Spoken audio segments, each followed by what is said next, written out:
Welcome to Part 2, A Call to Action. Understanding a call to action.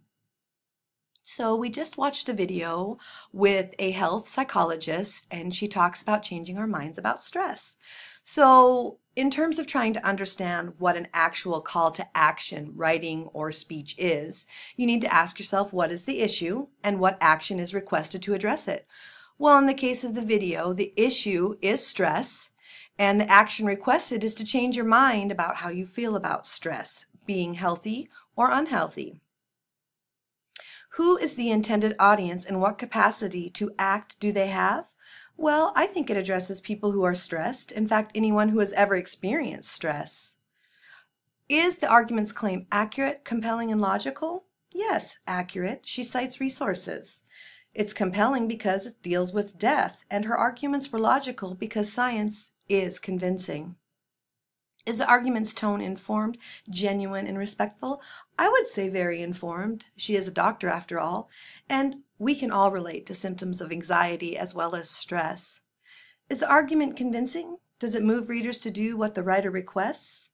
I definitely think so. It certainly changed my mind on how I view stress. I always thought it was something that was hard on my heart. It just was an unhealthy thing to go through. I always blamed my white hair on it. But in fact, stress can be healthy and it can be a motivator. And I feel as though her call to action really made me feel that way and change my mind about it. So in terms of call to action, it's basically about persuading somebody with sound, logical, and reliable support, as well as fitting appeals to make them change their mind about an issue. We often find persuasive writing of this type in society in newsletters, editorials, marketing documents, business proposals, academic journals, as well as traditional essays. Change is tough, so calling others to action can be especially challenging. In this sense, call to action speeches not only take a position on an issue, but also press listeners to take the next logical step, translating the stance into concrete action. Therefore, you need to be passionate and informed about the topic and your appeal. So we'll start with planning. Think about issues you feel passionately about, such as community problems, international issues, educational outreach programs, and environments. Then choose a related topic that is debatable, significant, current, and manageable. I will connect you with a web page that will help you come up with maybe some possible topic choices if you aren't able to think of one on your own. Choosing your audience. Think about who your listeners will be and why they might resist the change that you advocate. In that case, consider the rhetorical situation. What is the purpose of your speech? You obviously believe change is needed. Think about who your intended listeners are. They may be unaware of the issue that concerns you. You need to imagine points of resistance for listeners and address them in your speech. Your aim is to motivate, not manipulate your audience. Encourage them to embrace the issue as their own.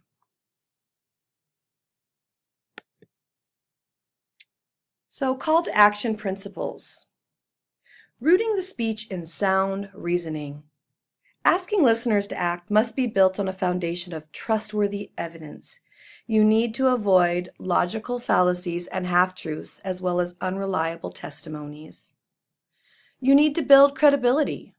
The tone must communicate an objective urgency, but should not be threatening or guilt-tripping. Convince listeners to care. You can do this by sharing compelling anecdotes that put a human face on the issue, as well as correcting misconceptions, commonly held beliefs that are not true. Motivate listeners to act. Think about your listeners' thoughts and feelings. What makes them reluctant to act? With these realities in mind, determine a doable action, a concrete step, or a general change that is within reach for the listeners. This doable action then becomes your thesis.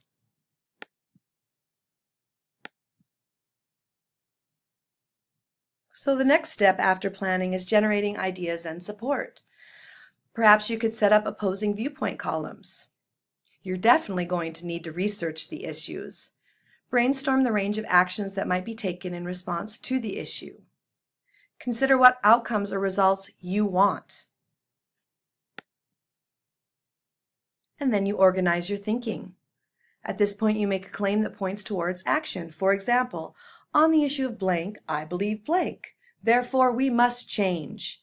Review the evidence and develop a line of reasoning. And this is where your outline will come in handy that I will share with you on your Moodle.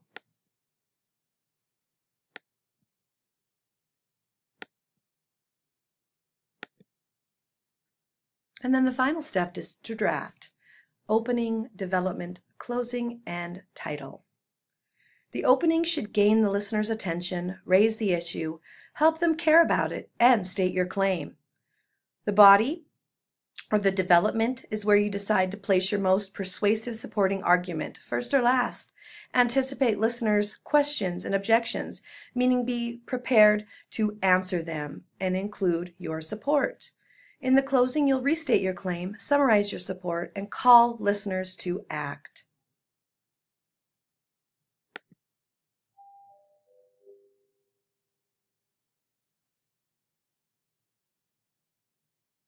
One of the most common types of essay you'll have to write in your academic career is the opinion essay, also known as the argumentative essay or the persuasive essay, where you have to take a controversial idea or a topic that many people have differing opinions on. You'll have to present your opinion and you'll have to defend it and support it. Now, the purpose of the opinion essay is to persuade the reader into agreeing with you, or at least recognizing that your opinion in an argument is valid. So, a couple tips before you write your opinion essay. Number one, take a clear position. It's important that the reader clearly understands your opinion. You cannot sit on the fence in an opinion essay. Pick one side or the other. Also, you have to be clear, not just in your opinion, but in your reasons and your details. Remember that it's not the reader's job to connect your ideas. That's your job as the writer. And third, you should consider your audience, meaning you think about, if you're trying to persuade someone, who is it that you are trying to persuade? Who would disagree with you and why? If you consider the other side of the argument, your own defense will be much stronger. Now, once you've decided or considered those things, it's time to write your essay. Now, an opinion essay follows the basic structure. It has three parts: the introduction, the body, and the conclusion. Now, like all essays, the introductory paragraph would start with a hook, meaning a sentence that's engaging to get the reader's attention and to introduce the topic in an interesting way. You have the background information, which would give a little bit of information about the topic in order that the reader can understand why it's controversial or why it's important. And then, of course, the most important sentence in your essay is the thesis statement, which is the last sentence of your introductory paragraph. Now, in an opinion essay, your thesis statement will be your opinion. In this case, my example thesis statement is: professional athletes who are caught taking performance-enhancing drugs should be banned from the sport for life. Now, this is a good thesis statement because it's clear and I have taken a definite position. And now it's time for me to support my opinion. Now, in the body, it can be one paragraph or three or however many you need in order to fully support your opinion and meet the requirements of your class. Now, the body paragraph should support your opinion with both reasons and details. To have a strong argument, you probably want at least 3 good reasons. If you can't think of 3 reasons to support your opinion, you may have a weak argument. Now, once you've given a reason, for example, a strict lifetime ban could protect other athletes from the temptation to use drugs, you may want to add some detail to fully explain what you mean. Now, if athletes are aware of the punishment, of a severe punishment, they will be less likely to be tempted by these performance-enhancing drugs like steroids. Now, once you have presented your argument with reasons and details, it's time for you to introduce something called the counter-argument. Now, the counter-argument means the opposing view, or the view of a person who would disagree with your opinion.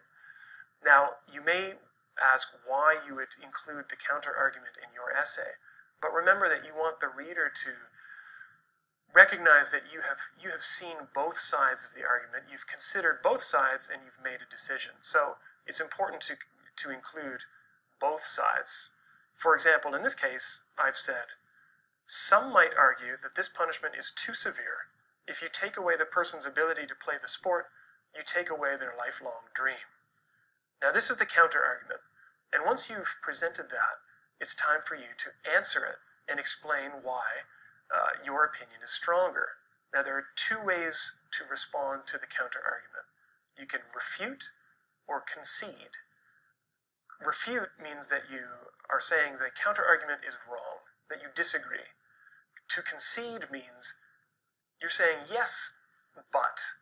So you're recognizing that the counter-argument is a good point, but that your opinion is stronger. Now, in this case, my refutation is, however, it is the athletes taking these drugs who are the ones robbing other athletes of opportunity and dreams. Now, once you've established the counter-argument and the response, you can move on to your concluding paragraph. In the conclusion, like all basic essays, you want to restate the thesis, paraphrase it, you summarize your main points, and then you want to end your concluding paragraph with a strong statement. Remember that just like the hook, you're grabbing the reader's attention, in the conclusion, you want to leave the reader with a lasting impression. And if you follow this guideline, you're much more likely of writing a successful opinion essay. So if you want to practice opinion essays, follow the link at the end of this video.